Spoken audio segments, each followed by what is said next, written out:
हाँ जी। तो कल हमने अपनी वीडियो यहीं पे ख़त्म की थी कि मतलब हम यहीं तक पहुँच चुके थे और मैंने बोला था आपसे जैसे कि बाकी का चैप्टर हम नेक्स्ट वीडियो में कंप्लीट करेंगे। एंड आज हम अपना ये इंडियन इकोनॉमी का फर्स्ट चैप्टर एकदम फिनिश कर देंगे, कंप्लीट कर देंगे, क्योंकि इसके अंदर कुछ ही टॉपिक्स लेफ्ट है। चलिए लेट्स स्टार्ट करते हैं without wasting any time. So agriculture sector on the eve of independence, जो आपका एग्रीकल्चर सेक्टर था वो कैसा था? तो सबसे पहली चीज आती है लो प्रोडक्शन एंड प्रोडक्टिविटी। प्रोडक्शन क्या होता है? प्रोडक्शन होता है कि आपका टोटल आउटपुट, कि जो आपने लैंड पर मतलब एक पर्टिकुलर ईयर के अंदर या पर्टिकुलर मंथ के अंदर जितना भी आउटपुट किया है, जितना भी टोटल प्रोडक्शन आपने किया था, उस टोटल प्रोडक्शन से उस टोटल आउट जो वो टोटल आउटपुट आया, दैट इज योर मतलब सॉरी, जो भी आपने प्रोड्यूस किया उससे जो भी कुछ आपका प्रोडक्शन आया, सॉरी, जो भी आपने प्रोड्यूस किया उससे जो भी आपका टोटल आउटपुट आया, that is your production. And productivity क्या होती है? प्रोडक्टिविटी होती है आपकी output per hectare of land की, एक हेक्टेयर पर आपने कितना, आपका कितना आउटपुट है, आपने एक हेक्टेयर पर कितना प्रोड्यूस किया। सो उस वक्त ये दोनों ही चीजें क्या थी? ये दोनों ही चीजें बहुत ही ज्यादा लो थी, और ये दोनों चीजें लो थी। अब आपका प्रोडक्शन ही लो होगा, आपकी प्रोडक्टिविटी ही लो होगी, तो वो क्या शो करेगा? It shows that there is more and more backwardness and stagnation in your agriculture sector। आपके एग्रीकल्चर सेक्टर के अंदर बहुत ही ज्यादा क्या थी? स्टेग्नेशन एंड लो प्रोडक्टिविटी थी, सॉरी स्टेग्नेशन एंड बैकवर्डनेस थी। पता नहीं आज क्या हो रहा है। चलो सेकंड थिंग क्या होती है? सेकंड सेकंड पॉइंट था आपका high degree of uncertainty. High degree of uncertainty का मतलब क्या था? मैंने आपको कल भी बोला था कि जो आपका एग्रीकल्चर सेक्टर है वो किस पर डिपेंड करता था? आपका एग्रीकल्चर सेक्टर डिपेंड करता था आपकी रेनफॉल पर। अगर अच्छी रेनफॉल होगी तो आपका आउटपुट अच्छा होगा, और बेकार रेनफॉल मतलब बेकार आउटपुट। क्यों? क्योंकि उस वक्त इरिगेशन फैसिलिटीज इतनी अच्छी नहीं थी, ना डैम्स थे ना वेल्स से। ब्रिटिशर्स ने हमारे डेवलपमेंट के लिए तो खैर कुछ किया ही नहीं था, लेकिन उन्होंने क्या किया? उन्होंने इतनी जो इरिगेशन फैसिलिटीज वगैरह थी, या फिर आपके एग्रीकल्चर सेक्टर को स्ट्रेंथन करने के लिए, उसको मजबूत करने के लिए उन्होंने ऐसा कुछ नहीं किया था। तो इतनी सारी अनसर्टेनिटी थी, इसी वजह से हमारा जो एग्रीकल्चर सेक्टर था वो कहीं ना कहीं बैकवर्डनेस की तरफ जा रहा था। फिर आता है dominance of subsistence farming. Subsistence farming का मतलब क्या है? कि जो आपकी सिर्फ फार्मर्स जो थे आपके, वो सिर्फ इतना उगाते थे जो आपके बेसिक नीड्स को पूरा करने के लिए इनफ, उसके उससे उसके सिवा वो कुछ और ज्यादा उगाते नहीं थे। जैसे आज के टाइम में अगर मैं बात करूँ, हमारे फार्मर्स क्या करते हैं? अपनी बेसिक नीड्स को तो पूरा करते करते हैं फार्मिंग से, लेकिन साथ साथ कमर्शलाइजेशन भी तो करते हैं। साथ ही साथ जो वो प्रोडक्शन है, जो वो प्रोड्यूस करते हैं, उस उन क्रॉप्स को मार्केट के अंदर भी तो लेके जाते हैं। तो ये, लेकिन उस वक्त ऐसा कुछ नहीं था। उस वक्त वो सिर्फ उतना उगाते थे जितना कि उनकी फैमिली के लिए, नीड्स के लिए, और उनकी बेसिक नीड्स को पूरा करने के लिए इनफ हो। सब्सिस्टेंस फार्मिंग से होता क्या था? अब सब्सिस्टेंस फार्मिंग करेंगे तो उनकी तो इनकम होगी नहीं, और उनके पास बहुत ही कम जो बचेगा, सरप्लस वगैरह बचता ही नहीं था, तो कमर्शियल आउटपुट था ही नहीं। और जब किसी चीज के अंदर कमर्शलाइजेशन होगा ही नहीं, तो वहां पे ग्रोथ होगी कैसे? बिल्कुल भी नहीं होगी, क्योंकि इनकम थोड़ी अर्न कर रहे थे वो उस चीज से। फिर डिस्प्यूट्स। डिस्प्यूट्स किस किस के बीच में हो रहे थे? आपके ओनर्स ऑफ द सॉइल और टिलर्स ऑफ द सॉइल। जो आपके ओनर थे या टिलर थे, उनके बीच में क्या हो रहे थे? उनके बीच में लड़ाइयाँ हो रही थी, एक इकोनॉमिक गैप क्रिएट हो गया था। कैसे? हमने पढ़ा कि भाई उस वक्त क्या था? उस वक्त जमींदारी सिस्टम चल रहा था। जमींदारी सिस्टम के अंदर क्या होता था? आपको पता है जमींदारी सिस्टम के अंदर क्या होता था? जी हाँ, क्या होता था कि जो जमींदार थे वो आपके टिलर्स से क्या मांगते थे? जो जमींदार थे वो आपके टिलर्स से लैंड रेवेन्यू के फॉर्म में बहुत सारा पैसा ले लेते थे। अब उनका काम सिर्फ इतना था कि उन्हें तो सिर्फ अपनी इनकम अर्न करनी थी। वो एग्रीकल्चर के अंदर इतना सा भी इन्वेस्टमेंट करते नहीं थे। वो कॉस्ट, वो क्या करते थे? वो आउटपुट तो शेयर कर लेते थे, वो उनसे उसका आउटपुट तो ले लेते, लेकिन कॉस्ट ऑफ प्रोडक्शन देते नहीं थे। इससे क्या हुआ? जो ओनर्स थे वो सिर्फ और सिर्फ अपनी इनकम को इंक्रीज करने में इंटरेस्टेड थे, लेकिन जो आपके टेलर्स थे उनके लिए तो वो एक सोर्स है ना लाइवलीहुड का, तो उन्हें तो वो इनकम थोड़ी अर्न करते थे। तो एक के लिए तो वो सोर्स ऑफ इनकम बन गया, और एक के लिए वो लाइवलीहुड का सोर्स बन गया, तो एक इकोनॉमिक गैप क्रिएट हो गया ना। यही इकोनॉमिक गैप उस वक्त भी क्रिएट हो रहा था। नेक्स्ट आता है स्मॉल एंड फ्रेगमेंटेड होल्डिंग्स। जो आपकी लैंड होल्डिंग्स थी वो क्या थी? जो आपकी लैंड होल्डिंग्स, जो आपके खेत थे वो क्या थे? वो बहुत ही ज्यादा स्मॉल एंड फ्रेगमेंटेड थे। स्मॉल एंड फ्रेगमेंटेड का मतलब क्या होता है? बहुत छोटे छोटे। और फ्रेगमेंटेड का मतलब होता है एक यहाँ तो दूसरा वहां। जैसे हमारे आज भी कुछ कुछ की फैमिलीज में होता ही है कि हाँ, और हम नॉर्मली होता ही है कि हमारा एक खेत यहाँ होता है तो एक खेत बहुत दूर जाकर होता है, फिर एक खेत वहां है, हम कहते हैं अरे भाई इतने अलग अलग क्यों बना रखे हैं, क्यों, क्योंकि उस वक्त से चलता आ रहा है, फ्रेगमेंटेड लैंड होल्डिंग्स थी, कोई कोई यहाँ पर कोई, अब फ्रेगमेंटेड लैंड होल्डिंग्स थी, उससे हो क्या रहा था, उससे हो रहा था कि जो आपकी कॉस्ट ऑफ प्रोडक्शन है वो तो बहुत ज्यादा लग रही थी और उसका आउटपुट बहुत कम आ रहा था, क्योंकि एक छोटी सी जगह पर आपको ज्यादा मेहनत करनी पड़ी, ज्यादा एफर्ट देना पड़ा, ज्यादा टाइम देना पड़ रहा है, लेकिन उससे जगह जगह जगह जगह जाकर आपको ज्यादा से ज्यादा टाइम देना पड़ रहा है, तो आपकी कॉस्ट तो इंक्रीज हो रही है लेकिन आपका प्रोडक्शन इतना इंक्रीज हो नहीं रहा, आपकी प्रोडक्शन हो रही है लो। और जमींदारी सिस्टम तो आपको पता ही है, जमींदारी सिस्टम तो एक बहुत बड़ा वो है बैकवर्डनेस का, क्योंकि उन्हें लैंड रेवेन्यू की फॉर्म में इतना कुछ देना पड़ जाता था, ठीक है, और जमींदार को जो चाहे वो क्या कर सकते थे, वो मांग सकते थे टिलर्स से, उससे क्या हो रहा था, अनलिमिटेड एक्सप्लोटेशन हो रहा था आपके टिलर्स का, बहुत बेकार वाला जो एक्सप्लोटेशन हो रहा था आपके टिलर्स का, और साथ ही साथ जो लैंड रेवेन्यू था उसके रेट्स भी बहुत हाई थे, तो कहीं ना कहीं जो आपके लैंडलेस लेबरर्स थे वो इंक्रीज होते जा रहे थे, जो आपके वो थे, सॉरी, जो आपके फार्मर्स थे ना वो लैंडलेस बनते जा रहे थे, उनका लैंड ही खत्म होता जा रहा था। फिर सबसे मोस्ट इंपॉर्टेंट पॉइंट आता है इसके अंदर, कमर्शलाइजेशन ऑफ एग्रीकल्चर, जो आपके फार्मर्स थे उनको फोर्स किया गया किसके लिए, कमर्शलाइजेशन के लिए। कमर्शलाइजेशन का मतलब क्या है, अभी हमने देखा कि आपकी जो फार्मिंग वो सब्सिस्टेंस होती थी, लेकिन उन्होंने ब्रिटिशर्स ने किया क्या, अब आपके ब्रिटिशर्स ने कमर्शलाइजेशन के लिए फोर्स करने लगे। मतलब कमर्शलाइजेशन का मतलब क्या है, कमर्शलाइजेशन का मतलब है कि अभी तक आप, कमर्शलाइजेशन का सिंपल मतलब आप बोले तो सेल्फ कंजम्पशन टू मार्केटिंग, मतलब कि अभी तक आप प्रोडक्शन कर रहे थे खुद के लिए, अभी तक आप जो भी कुछ प्रोडक्शन कर रहे थे वो सिर्फ सेल्फ कंजम्पशन, सिर्फ अपने बेसिक नीड्स को पूरा करने के लिए कर रहे थे, लेकिन ब्रिटिशर्स ने आपको फोर्स किया कि अब आप मार्केटिंग करेंगे। मार्केटिंग का मतलब क्या है कि अब आप मार्केट के लिए कैश क्रॉप्स उगाएंगे, you have to grown some cash crops also, आपको कैश क्रॉप्स उगानी है रेदर देन फूड क्रॉप्स, ठीक है। अब जैसे हमें पता है कि भाई अब इससे हमारा फायदा नहीं होने वाला था, जो कैश क्रॉप्स थी इनसे हमारा फायदा नहीं होने वाला था, अल्टीमेटली फायदा ब्रिटिशर्स का ही होने वाला था। कैसे, क्योंकि हमें पता ब्रिटिशर्स आए क्यों थे, ब्रिटिशर्स आए थे अपने डेवलपमेंट के लिए, ब्रिटिशर्स को हमारे इंडिया के डेवलपमेंट से कोई मतलब नहीं था, उन्हें मतलब था सिर्फ अपने डेवलपमेंट से, और कहीं ना कहीं अब उनका डेवलपमेंट कैसे हो रहा था, अब सिंपल सी चीज ये है कि, अब सिंपल सा रीजन पता है इसका क्या है, कि उस वक्त ना ब्रिटिशर्स की इंडस्ट्री चलती थी, टेक्सटाइल इंडस्ट्री, उसके अंदर इंडिगो की जरूरत पड़ती थी, नील की खेती, सुना ही होगा आप सबने नील की खेती, तो वहां पर जो है इंडिगो की जरूरत पड़ती थी उनके टेक्सटाइल के अंदर ब्लीचिंग करने के लिए और डाइंग करने के लिए, उन्हें किस चीज की जरूरत पड़ती थी, इंडिगो की जरूरत पड़ती थी, तो इंडिगो उनके लिए रॉ मटेरियल था। अब उन्हें दिखा कि यहाँ की जो वेदर कंडीशंस हैं ये सारी कंडीशंस सुटेबल हैं उनकी, कि वो उनकी इंडिगो को उगा सके, तो उन्होंने क्या कहा, उन्होंने कहा कि भाई अब इंडिगो उगाई जाएगी, उन्होंने कहा कि आप जो है आप इंडिगो की फार्मिंग करोगे, कैश क्रॉप्स बन गए उनके, क्योंकि एक तरीके से कैश क्रॉप्स ही है ना, जी हाँ, तो वो एज अ रॉ मटेरियल फिर उन्हीं की इंडस्ट्रीज में जाएगी, तो अल्टीमेटली फायदा किसका हो रहा है, उनकी इंडस्ट्रीज को एक फ्री से रॉ मटेरियल मिल रहा है, और आपको पता है रॉ मटेरियल का एक्सपोर्ट तो फ्रीली था ही, तो उन्हें क्या फायदा हुआ, उन्हें फायदा ये हुआ कि उन्हें इजीली रॉ मटेरियल अवेलेबल हो जाएगा उनकी इंडस्ट्रीज के लिए, तो फिर से उन्होंने अपने डेवलपमेंट के लिए हमारे इंडिया का फायदा उठाया, और उन्होंने जो उनकी जो इंडस्ट्रियल रिवॉल्यूशन चल रहा था ना, उस इंडस्ट्रियल रिवॉल्यूशन को कोलाइड कर दिया इंडिया पर जो वो रूल कर रहे थे, इन दोनों को कोलाइड कर दिया, ठीक है। हाँ जी। एंड फिर उसके बाद क्या हुआ, अब उन्होंने बोला इंडियन फार्मर्स को कि भाई अब आप कैश क्रॉप्स उगाओ, अब उससे हमारा मतलब हमारे इंडिया के ऊपर क्या इफेक्ट पड़ा, हुआ क्या, पहले फार्मर्स अपने बेसिक नीड्स को पूरा करने के लिए फार्मिंग कर रहे थे, ठीक है, पहले फार्मर्स तो फार्मर्स को भाई बेसिक नीड्स तो पूरी हो ही रही थी, फूड तो खुद से मिल ही रहा था, लेकिन अब क्या, अब उन्हें फूड को खरीदने के लिए पैसा देना पड़ रहा था, राइट, हाँ जी, अब उन्हें उसको मार्केट से बाय करना पड़ रहा था। अब ब्रिटिशर्स इतने भी भले नहीं थे कि वो हमें इतनी सारी इनकम देंगे कि हम अपना जो फूड है वो इजीली, मतलब इतनी इनकम भी वो देंगे नहीं, वैसे वो जो जब उन्होंने फोर्स किया ना तो उसके लिए उन्होंने बोला, या तो भाई किसी को लालच दे दिया, या फिर उन्होंने फोर्स करके बोला कि भाई आप क्या करो, उनको एडवांस पेमेंट करते थे वैसे वो उसकी, लेकिन पेमेंट इतनी ज्यादा नहीं देते थे कि उनकी लग्जरियस लाइफ हो जाएगी, नहीं, पेमेंट उतनी ही देते थे, थोड़ी बहुत ही।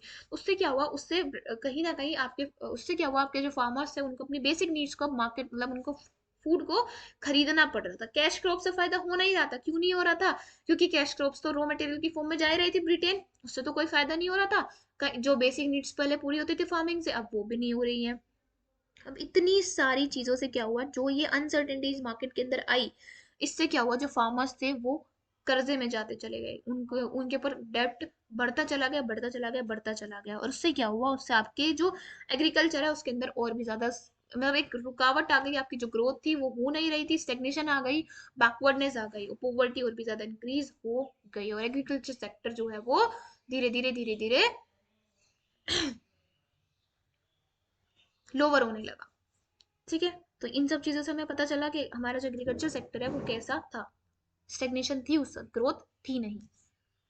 नेक्स्ट आता है आपका इंडस्ट्रियल सेक्टर। एग्रीकल्चर सेक्टर देख लिया, अब देखता है इंडस्ट्रियल सेक्टर। इंडस्ट्रियल सेक्टर के अंदर दो पॉइंट्स आते हैं। पहला तो क्या, पहला था कि जो आपकी जो फेमस ट्रेडिशनल हैंडीक्राफ्ट्स इंडस्ट्रीज थी वो खत्म होने लगी, वो डीके होने लगी। एंड सेकंड चीज क्या थी, जो आपकी मॉडर्न इंडस्ट्री है उनके अंदर ग्रोथ तो थी पर कैसी थी, ब्लीक, मतलब बहुत कम ग्रोथ। ठीक है, तो डिस्क्रिमिनेटरी सॉरी, आपके जो हैंडीक्राफ्ट है वो डीके क्यों होने लगे, आपको पता है वैसे ये चीज कल भी पढ़ी थी, पर अब डिटेल में पढ़ता है कि आपके जो हैंडीक्राफ्ट है वो डीके क्यों होने लगे। सबसे पहले आपका डिस्क्रिमिनेटरी तारीफ policy of the state. Discriminatory तारीफ पॉलिसी का मतलब क्या, आपको आप सभी को पता है जो ब्रिटिशर्स थे उन्होंने कैसी तारीफ पॉलिसी लगा रखी थी, उन्होंने तारीफ पॉलिसी लगा रखी थी, टैक्स रेट्स कैसे थे कि भाई इंडिया के जो रॉ मटेरियल है वो ड्यूटी फ्री एक्सपोर्ट होंगे, और वहां के जो फिनिश गुड्स हैं वो ड्यूटी फ्री इंपोर्ट हो गए। लेकिन जो इंडिया के हैंडीक्राफ्ट्स हैं उन पर हैवी टैक्सेस लगा रखे थे। अब इंडिया के हैंडीक्राफ्ट्स पर जब इतने हैवी टैक्सेस लगा रखे थे तो अब वो कैसे एक्सपोर्ट करें, उन्हें इतने इतनी एफिशिएंटली कैसे एक्सपोर्ट करें।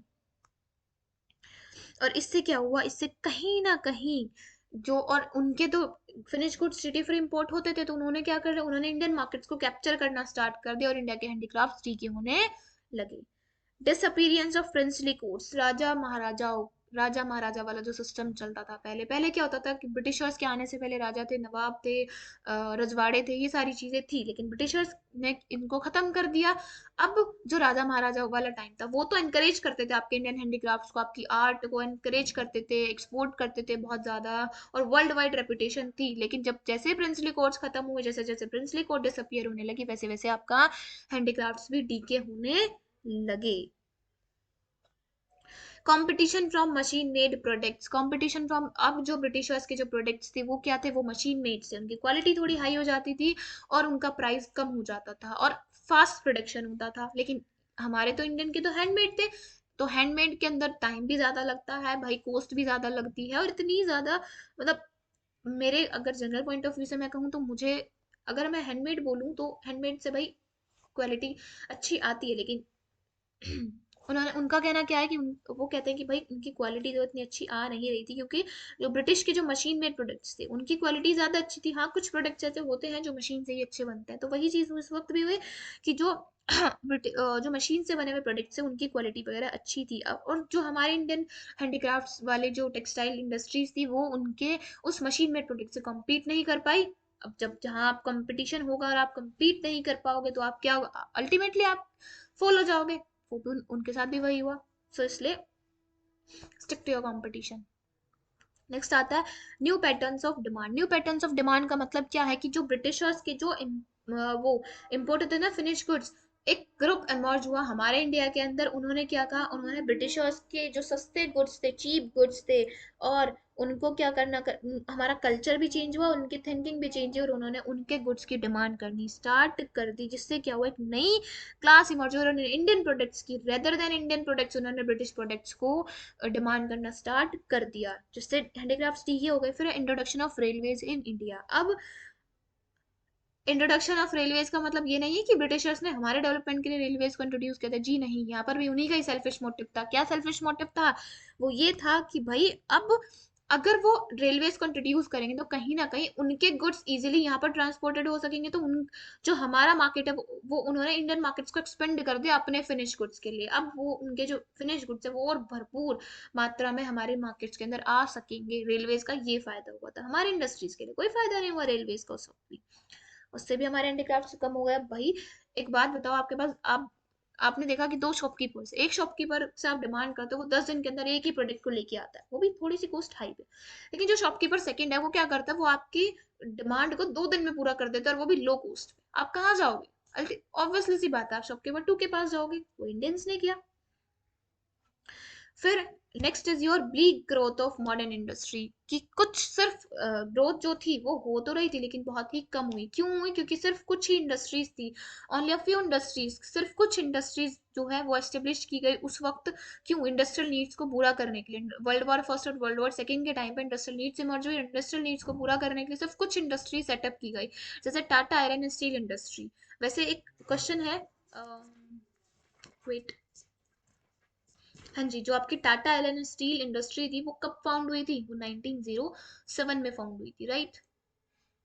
इंपॉर्टेंट चीज़ है ये। वैसे आप आंसर राइटिंग, जब आप आंसर लिखेंगे तब भी आप इसको यूज़ कर सकते हैं। ऐसे जो चीज़ें होती हैं ना, डेट्स वगैरह, कुछ इंपॉर्टेंट डेट्स याद होनी चाहिए हमें, और कुछ फैक्ट्स भी, ताकि जब हम एग्जाम में इन सब चीज़ों को लिखते हैं ना तो एक अलग ही इम्पैक्ट पड़ता है हमारे आंसर पर, और एग्जामिनर की सबसे पहले नज़र भी वहीं जाती है कि हाँ भाई बच्चे ने कुछ एक्स्ट्रा पढ़ा है, फिर कुछ अलग। वैसे इस चैप्टर के फिनिश होने के बाद इस चैप्टर के जितने भी फैक्ट्स हैं वो मैं आपको अलग से कवर करा दूंगी, क्योंकि इनसे भी क्वेश्चंस कहीं ना कहीं बन ही जाते हैं। जो आपके फैक्ट्स होते हैं ना, कुछ ऐसे फैक्ट्स होते हैं जिनसे आपके क्वेश्चंस बने हुए हैं, आपने देखा भी होगा, तो कुछ ऐसे फैक्ट्स हैं जिनसे क्वेश्चंस बन जाते हैं। वो मैं आपको वैसे कवर करा ही दूंगी चैप्टर के बाद। सो नेक्स्ट आता है limited stage in the participation in the process of industrialisation, की जो पार्टिसिपेशन था ना इंडस्ट्रियलाइजेशन के अंदर वो बहुत कम था, और जो आपके कैपिटल गुड्स थे ना उनकी इमरजेंस होनी स्टार्ट हो गई, मतलब कैपिटल गुड्स खत्म होने स्टार्ट। जो इंडस्ट्रीज आपकी कैपिटल गुड्स बनाती थी ना वो बाकी फर्दर इंडस्ट्रियलाइजेशन के अंदर इन्वॉल्व हो गई। तो अब उससे क्या हुआ? उससे आपका जो इंडस्ट्रियलाइजेशन, जो कैपिटल गुड्स की डिमांड थी वो और भी ज्यादा इंक्रीज हो गई, फिर से वही फॉरेन पर डिपेंड हो गए ये सब। Next is your foreign trade under British rule. आपकी ब्रिटिश रूल के अंदर फॉरेन ट्रेड कैसी होती थी? आप सभी को पता है कि जो ब्रिटिश रूल था इंडिया के अंदर, उन्होंने क्या किया? ब्रिटिश वालों ने इंडिया को नेट नेट एक्सपोर्टर बना दिया, रॉ मटेरियल्स का, और इम्पोर्टर बना दिया फिनिश गुड्स का। जी हाँ। सो उससे हमारी फॉरेन ट्रेड भी इफेक्ट हुई। कैसे? वही पहली चीज तो वही है कि भाई जो आपके, ये हम पहले से पढ़ते आ रहे हैं कि भाई नेट एक्सपोर्टर है प्राइमरी प्रोडक्ट्स का, मतलब रॉ मटेरियल का, और इम्पोर्टर है फिनिश गुड्स का। फिर है monopoly, control of India's foreign trade. India की पूरी ट्रेड पर सारा का सारा कंट्रोल किसका था? ब्रिटिशर्स का। जैसे ब्रिटिशर्स चाहे वैसे वो एक्सपोर्टर इंपोर्ट करा सकते थे, वो चाहे तो टैक्सेस बढ़ा दें, वो चाहे तो टैक्सेस रिड्यूस कर दो। सारा का सारा सारी हुकूमत किसकी चल रही थी? ब्रिटिशर्स की। 50% ऑफ ट्रेड जो थी वो ब्रिटेन की साइड वाली ही थी।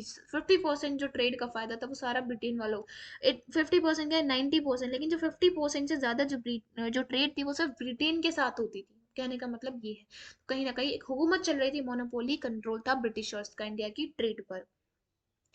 सरप्लस ट्रेड होती तो थी, लेकिन सिर्फ और सिर्फ किसके फायदे के लिए? ब्रिटिशर्स के फायदे के लिए। Next is your demographic profile during British rule. Demographic profile का मतलब कैसी कैसी सिचुएशंस थी? द बर्थ रेट और डेथ रेट, वो क्या थे? वो बहुत ही ज्यादा हाई थे। और अब आपके जो बर्थ रेट थे और डेथ रेट थे वो बहुत ज्यादा हाई थे, तो उससे हमारी जो इन कंट्री थी उसके अंदर क्या हो रहा था? उसके अंदर पॉवर्टी इंक्रीज हो रही थी, क्योंकि बर्थ रेट डेथ रेट बहुत ज्यादा हाई है, इसीलिए पॉपुलेशन इंक्रीज भी हो रही है, डेथ भी उसी लिए हो रही है। डेथ हो क्यों रही थी? हंगर की वजह से, पॉवर्टी की वजह से, पुअर हेल्थ फैसिलिटीज की वजह से। Life expectancy rate, life expectancy rate जो था आज के टाइम पे 65 ईयर्स है, लेकिन उस वक्त क्या था? उस वक्त सिर्फ 32 ईयर्स। देखिए गैप कितना। एक एवरेज लाइफ जो थी एक पर्सन की वो कितनी थी? सिर्फ 32 ईयर्स। ठीक है। ये इसका मतलब क्या था? कि वहां पर मेडिकल फैसिलिटीज अच्छी नहीं थी, वहां पर इतनी अवेयरनेस भी नहीं थी, लोगों की हेल्थ पर ध्यान दिया नहीं जा रहा था, उससे उनकी जो लाइफ की जो एक्सपेक्टेंसी रेट था वो बहुत ही ज्यादा लो था, कम था। Next is infant mortality rate. Infant mortality rate का मतलब क्या है? कि एक 1 ईयर वाले जो बच्चे होते हैं उनकी जो डेथ हो जाती है 1 साल से पहले ही। ठीक है। और वो भी बहुत ज्यादा हो रही थी। क्यों हो रही थी? क्योंकि वहां पर जो हेल्थ केयर फैसिलिटीज थी वो इतनी ज्यादा अच्छी नहीं थी, पॉवर्टी बहुत ज्यादा थी, लोगों को 2 वक्त खाना भी नहीं मिल पा रहा था। इसी वजह से जो छोटे छोटे बच्चे थे वो जल्दी ही डेड हो जाते थे। नेक्स्ट आता है आपका लिटरेसी रेट। लिटरेसी रेट भी बहुत ज्यादा लो था उस वक्त। Next is occupational structure on the eve of independence. इसका मतलब क्या है? कि जो आपकी पॉपुलेशन थी वो किस किस तरीके से डिफरेंट डिफरेंट सेक्टर्स में एंगेज थी। आपको पता है आपकी मोस्ट ऑफ द पॉपुलेशन कहाँ एंगेज थी? आपके primary sector means agriculture sector के अंदर। आपकी 80% 70% पॉपुलेशन आपकी एग्रीकल्चर के अंदर एंगेज थी। वो मानते थे कि सिर्फ एग्रीकल्चर ही है जो एक प्राइमरी सोर्स है उनकी ऑक्यूपेशन का। इससे आपकी कंट्री के अंदर बैकवर्डनेस आ रही थी। क्यों? क्योंकि उन्हें एग्रीकल्चर के सिवा कोई और दूसरी एम्प्लॉयमेंट पता ही नहीं थी। सेकंड आता है आपका इंडस्ट्रियल सेक्टर। बहुत ही कम पीपल एंगेज थे। देखो 10.1%, मतलब बहुत ही कम पीपल एंगेज थे। टर्शरी सेक्टर इसके अंदर जो ये आपका ट्रेड वाला था, इसके अंदर भी बहुत ही कम सेक्टर पीपल एंगेज थे। इससे हो क्या रहा था? अब एक बात बताओ, अगर आपके इक्वल इक्वल पीपल जो है वो इक्वल इक्वल सेक्टर्स में डिवाइडेड होंगे तो एक बैलेंस ग्रोथ होगी, ग्रोथ अच्छी खासी होगी।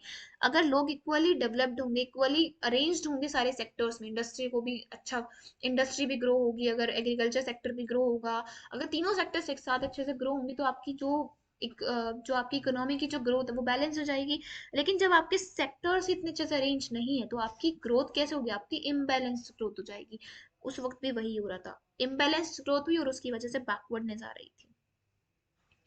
इंफ्रास्ट्रक्चर की अगर आप बात करें तो इकोनॉमिक और सोशल डेवलपमेंट जो हुए, लेकिन मतलब उस वक्त रेलवेज पोर्ट्स कुछ वगैरह डेवलप तो हुए, इन ये रेलवेज वगैरह पोर्ट्स वगैरह डेवलप तो हुए, लेकिन हुए क्यों? सिर्फ किसके लिए? ब्रिटिशर्स के फायदे के लिए। सिर्फ उनके रॉ मटेरियल्स को इधर से उधर और उनके गुड्स को इधर से उधर ट्रांसपोर्ट करने के लिए ही ये जो आपका ट्रांसपोर्टेशन फैसिलिटीज हैं ये डेवलप की गई। फिर नेक्स्ट आता है आपका positive impact of British rule in India. कुछ अच्छी चीजें भी ब्रिटिशर्स करके गए, कुछ अच्छा इतने सारे बुरे काम किए तो उसमें 10% 20% कुछ अच्छे काम भी वो करके गए। लेकिन कुछ ऑब्जर्वेशंस हैं और ये इंपॉर्टेंट भी, that is also important. First thing आती है कमर्शियल आउटलुक ऑफ फार्मर्स। हमने देखा कि उन्होंने कमर्शलाइजेशन के लिए फोर्स किया, तो उससे हुआ क्या? फार्मर्स को पता चला कि हाँ, अब हम एक काम करने लगते हैं तो हमें पता चलता है उसकी इंपॉर्टेंस। तो उन्होंने उन्होंने उनके साथ भी वही हुआ, जब उन्होंने कैश क्रॉप्स को उगाना शुरू किया तो उन्हें लगा कि नहीं, उन्हें एक नया आइडिया मिला कि हम कैश क्रॉप्स भी उगा उगा सकते हैं। तो कहीं ना कहीं हमारे जो फार्मिंग सिस्टम था उसके हमारे जो फार्मिंग सेक्टर था उसके अंदर कमर्शलाइजेशन लेकर वो आए, कमर्शलाइजेशन आ गया, ब्रिटिशर्स ने फोर्स किया, उन्हीं की वजह से आया। सेकेंड थी new opportunities of employment. Railways को पोर्ट्स को डेवलप किया तो नए, अब रेलवेज पोर्ट्स के लिए वहां पर लोगों की भी तो जरूरत थी, तो एम्प्लॉयमेंट अपॉर्चुनिटीज खुद पे खुद इंक्रीज हो गई। Control of famines. Control of famines का मतलब क्या? फेमाइंस का मतलब है ड्यू टू स्टार्वेशन जो डेथ हो जाती है वो कम हुई। वो कैसे हुई कम?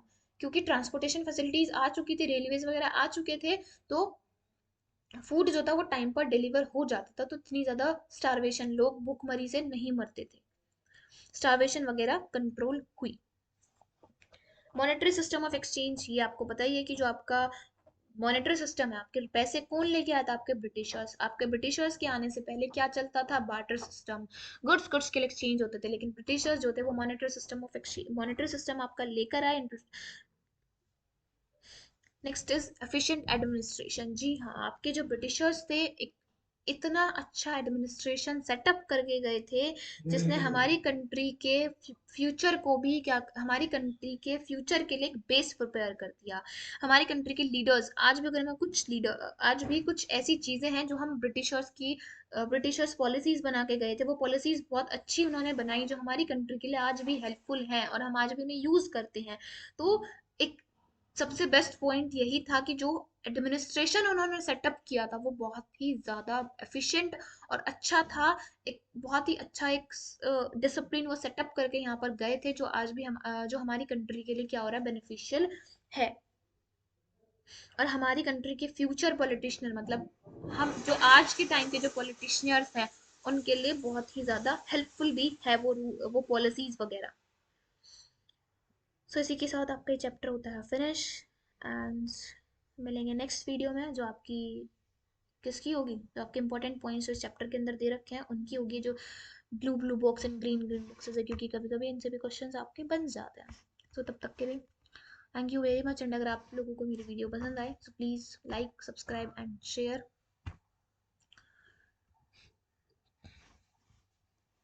एंड अगर आप लोगों को कुछ भी कहना हो तो आप कमेंट सेक्शन में कह सकते हो। Thank you very much.